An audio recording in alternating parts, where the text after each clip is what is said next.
গণভোটের রায় বাস্তবায়িত হলেই ফ্যাসিবাদ দূর হবে বলে মন্তব্য করেছেন বিরোধী দলীয় নেতা ডক্টর শফিকুর রহমান। দুপুরে সোহরাওয়ার্দী উদ্যানে আয়োজিত এক সমাবেশে এই মন্তব্য করেন তিনি।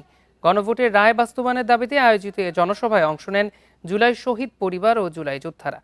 সেখানে বিরোধী দলীয় চিফ হুইপ নাহিদ ইসলাম বলেন, 2 মাসেই সরকার অজনপ্রিয় হয়ে পড়েছে।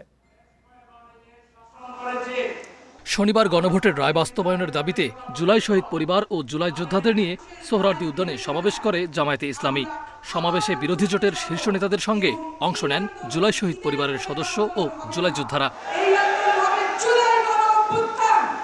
সমাবেশে 11 দলীয় জোটের নেতারা বলেন, জুলাই আন্দোলন ছিল নতুন বাংলাদেশ গড়ার আন্দোলন।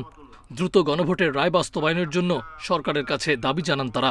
কিন্তু যখনই তারা বৈতরণী পার হয়ে গিয়েছেন, সঙ্গে সঙ্গে সেই জাতির সঙ্গে কৃত অঙ্গীকার বিএনপি চেয়ারপারসন ভুলে গিয়েছেন। গণভোট যদি সরকার বাস্তবায়ন না করে আন্দোলন ডাক দেন, এই আন্দোলন যদি শহীদ হয়, আমি সামনের কাতারে থাকবো ইনশাআল্লাহ। সমাবেশে এনসিপির আহ্বায়ক নাহিদ ইসলাম অভিযোগ করেন, 5 আগস্টের পর থেকেই বিএনপি রাষ্ট্র সংস্কারে বাধা দিয়েছে। সরকার গঠনের 2 মাসের মধ্যেই দলটি অজনপ্রিয় হয়ে পড়েছে বলে দাবি নাহিদের। বাংলাদেশে নতুন করে কোনো স্বৈরতন্ত্র এই দেশে ফেরত আসতে দেওয়া হবে না।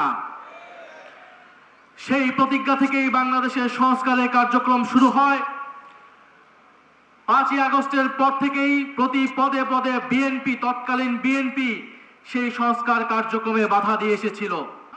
ডাকসুর নির্বাচিত প্রতিনিধিদের ওপর হামলাকে ফ্যাসিবাদের সাথে তুলনা করেন জামায়াতের আমির। বলেন, ফ্যাসিবাদ দূর করতে প্রয়োজন জুলাই সনদ নিয়ে গণভোটের রায় বাস্তবায়ন। বাংলাদেশ থেকে সত্যিকার অর্থে সেদিনই স্বৈরতন্ত্র বা ফ্যাসিবাদ বিদায় নেবে। বিএনপি প্রত্যেকটি বিষয়ে পতিত পালিয়ে যাওয়া ফ্যাসিবাদের রাস্তা ধরে হাঁটা শুরু করেছে। জাতির প্রয়োজনে জুলাই প্রতি বছর ফিরে আসতে পারে বলেও হুঁশিয়ার করেন শফিকুর রহমান। একদিকে 70% গণরায়, অন্যদিকে জুলাই সনদের সাংবিধানিক ভিত্তি। এ নিয়ে তর্ক বিতর্কের মাঝেই রাজপথে নেমেছে বিরোধী জোট। রাজধানীর ঐতিহাসিক সোহরাওয়ার্দী উদ্যানে জুলাই শহীদ পরিবার ও জুলাই যোদ্ধাদের নিয়ে রায় বাস্তবায়নের দাবি জামায়াতের, অন্যথায় কঠোর আন্দোলনের হুঁশিয়ারি দলটির। মাহফুজার রহমান মিলন, ইন্ডিপেন্ডেন্ট নিউজ, ঢাকা।